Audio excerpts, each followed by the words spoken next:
আসসালামু আলাইকুম গাইস, মই আজি আকৌ আহি গ'লোঁ আৰু এটা মিটিংটো হৈ আছে আমাৰ উৰিয়ামগুৰি গাঁৱত। তো মিটিংটো বহুত ধুনীয়া লাগিছে।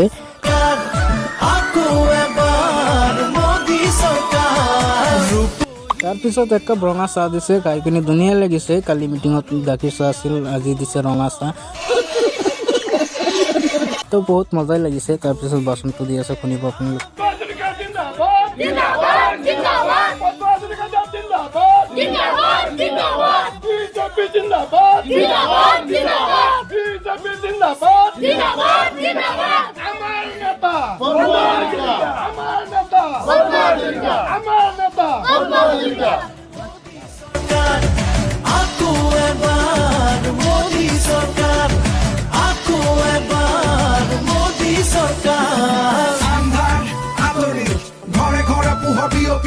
বিজেপি ৰেখাখন কালত কত হাঁহি উভতি শিক্ষা দীক্ষা দিশত হওক বা দেশৰ এই প্ৰগতিত ষ্টাৰ্টআপ ইণ্ডিয়া স্কিল ইণ্ডিয়াত কত হাঁহি বিয়পিল তিনিখন তৈ দলং নিৰ্মাণেৰে অসমৰ নাম উজলিল প্ৰায় পহনাৰে সোধা কণ্ঠক চৰ্দাৰে সোঁৱৰিল লেপেট কথা গেছ কেকাৰ অসমতো এইমছ। তো গাইস আজকে সামসুলভা পাইছে না, সামসুলভার দেবের না, আর আমার ব্লগটা মজা লাগে তো একটা শেয়ার করবেন, একটা লাইক করবেন, একটা ফলো করবেন।